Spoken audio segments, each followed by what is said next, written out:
নমস্কার বন্ধুরা, সবাই কেমন আছেন? আশা করছি সবাই ভালো আছেন।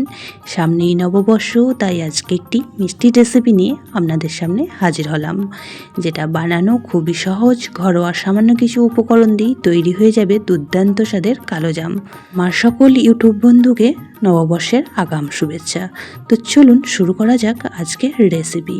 তো আজকের রেসিপি বানানোর জন্য এখানে আমি একটা বাটি নিয়ে নিয়েছি, আর বাটির মধ্যে নিয়ে নিলাম 1 কাপ পরিমাণ ময়দা, আর সাথেই এখানে নিয়ে নিলাম গুঁড়ো দুধ 1 কাপ। তো দুটোর পরিমাণ সেমই রাখতে হবে। আর তার সাথে এখানে দিয়ে দিলাম 1/4 চামচ পরিমাণ বেকিং পাউডার। তো বেকিং পাউডার বা বেকিং সোডা আমরা যেটা খুশি ব্যবহার করতে পারেন। দিয়ে দিচ্ছি 1.5 চামচ পরিমাণ ঘি।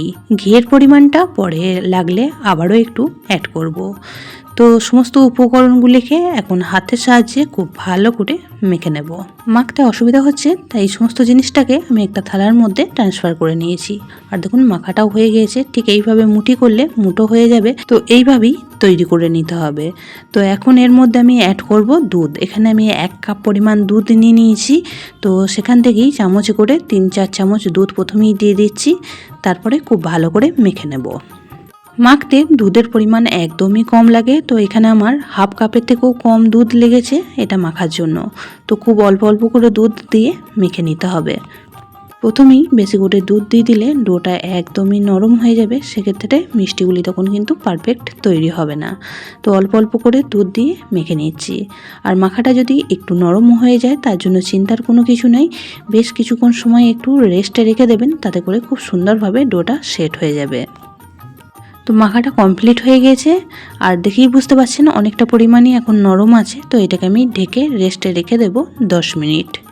তো এদিকে ডোটা রেস্টে থাকুক, আর ততক্ষণ আমি আজকের রেসিপির জন্য চিনির রসটাও করে নেব। গ্যাসের মধ্যে একটা পাত্র বসিয়ে দিয়ে এখানে দিয়ে দিলাম 1 বাটি পরিমাণ চিনি। ওই বাটিরই মাপ করে এখানে 1.5 বাটি পরিমাণ জল দিয়ে দিয়েছি। তো এখন রসটা ফোটার অপেক্ষা করব। এই রসের মধ্যে কোনো রকম 1 তার বা 2 তারের প্রয়োজন নেই। তো চিনিটা গললে গেলেই চিনির শিরাটা রেডি হয়ে যাবে। আর গ্যাসের ফ্লেমটা অফ করে ঢেকে রেখে দেব। তো দেখুন চিনিটা সম্পূর্ণভাবে গলে গিয়েছে, আর রসটাও খুব সুন্দরভাবে ফুটতে শুরু হয়ে গেছে। এখন ঢাকা চাপা দিয়ে গ্যাসের ফ্লেমটা অফ করে দিচ্ছি। 30 মিনিট পর ফিরে আসলাম। তো মিশ্রণটি দেখুন কতটা সুন্দরভাবে সেট হয়ে গেছে। এখন হাতের মধ্যে একটু ঘি লাগিয়ে নিয়ে লেচি আকার করে কেটে নেব, আর কেটে গোল গোল করে পাকিয়ে নেব। খুব ছোট ছোট করেই তৈরি করে নিতে হবে, কারণ মিষ্টিগুলি ভাজার পর যখন রসে দেওয়া হবে অনেকটাই ফুলে যাবে। তো হাতের সাহায্যে এভাবেই গোল গোল করে পাকিয়ে নেব। আর দেখবেন যেন এই বলগুলি একদমই মসৃণ তৈরি হয়, কোনো রকমভাবে ফাটা না রয়ে যায়। তো ফাটা থাকলে তেলে ভাজার পর যখন রসে দেওয়া হবে তখন কিন্তু একদমই ছেড়ে যেতে পারে। সমস্ত বলগুলি রেডি করে নিয়েছি। এখন গ্যাসের মধ্যে কড়া বসিয়ে দিয়ে দিচ্ছি পর্যাপ্ত পরিমাণ সাদা তেল। তো তেল হালকা একটু গরম হলেই এখন মিষ্টিগুলিকে ছেড়ে দিতে হবে। তো গ্যাসের ফ্লেমটা এই পর্যায়ে একদমই লোতে রেখে দিতে হবে। সমস্ত মিষ্টিগুলি ছাড়া হয়ে গেছে। এখন গ্যাসের ফ্লেমটা লো টু মিডিয়ামে করে দেব। এখন কোনো রকমভাবেই খুন্তি দিয়ে নাড়াচাড়া করবেন না। 1 থেকে 1.5 মিনিট সময় এইভাবে রেখে দিলেই মিষ্টিগুলি খুব সহজেই তেলের ওপরে ভেসে উঠবে। আপনারা যখন বানাবেন তখনই কিন্তু বুঝতে পারবেন। এখন একটা খুন্তির সাহায্যে হালকা করে এইভাবেই নাড়াচাড়া করে সমস্ত মিষ্টিগুলি উল্টে দেব। আর দেখেই বুঝতে পারছেন মিষ্টিগুলি তেলের মধ্যে দেওয়ার সাথে সাথেই কতটা সুন্দরভাবে ফুলে উঠেছে। তো এখন খুন্তির সাহায্যে ঠিক এইভাবে করেই নাড়াচাড়া করে দিতে হবে। গ্যাসের ফ্লেমটা লো টু মিডিয়ামে রেখেই এখন খুন্তির সাহায্যে কন্টিনিউ কিন্তু এইভাবে নাড়াচাড়া করে যেতে হবে। তাহলে সব দিকটা খুব সুন্দরভাবে ভাজা হবে, আর মিষ্টির মধ্যে কালারটাও কিন্তু খুব সুন্দর আসবে।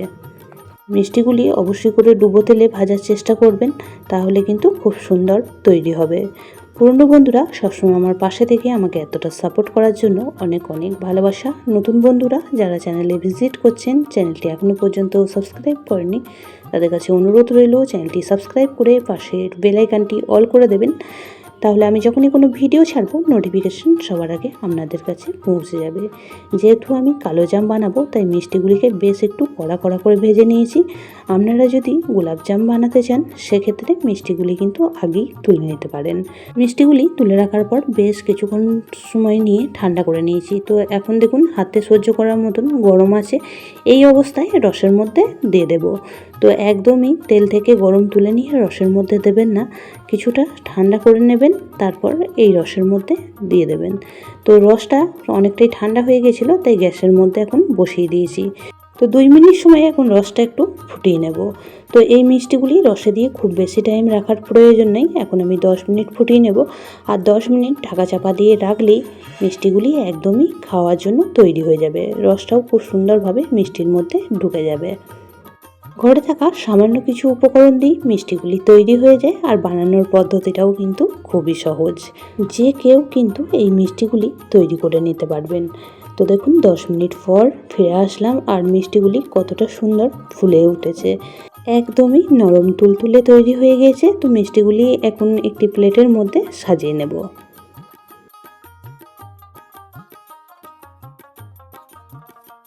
সমস্ত মিষ্টিগুলি একটা প্লেটের মধ্যে সাজিয়ে নিয়েছি। এখন উপর থেকে দিয়ে দিচ্ছি কিছুটা পরিমাণ কাজু আর আমন্ড। আমি মিক্সিং জারের মধ্যে গুঁড়ো করে রেখে দিয়েছিলাম, তো সেই আমন্ডের গুঁড়ো আর কাজুর গুঁড়োটা উপর থেকে এইভাবে ছড়িয়ে দিলাম। তাতে করে মিষ্টিটি দেখতেও ভালো লাগবে, আর কাজু আর আমন্ডের গুঁড়োটা মুখে পড়লেও কিন্তু বেশ ভালো লাগবে। আপনাদের হাতের কাছে খোয়া থাকলে আপনারা একটু খোয়াও ছড়িয়ে দিতে পারেন উপর থেকে, তাতে করেও কিন্তু খেতে বেশ ভালো লাগবে। একটা মিষ্টি কেটেও দেখিয়ে দিলাম যে কতটা নরম তৈরি হয়েছে।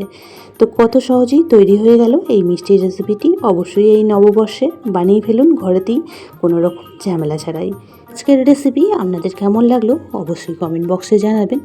যদি বেশি ভালো লেগে থাকে একটা শেয়ার করে দেওয়ার অনুরোধ রইল। সবাই খুব ভালো থাকবেন, সুস্থ থাকবেন। আবারও দেখা হচ্ছে অন্য কোনো ব্লগ বা রেসিপির সাথে। ততক্ষণের জন্য সবাইকে টাটা।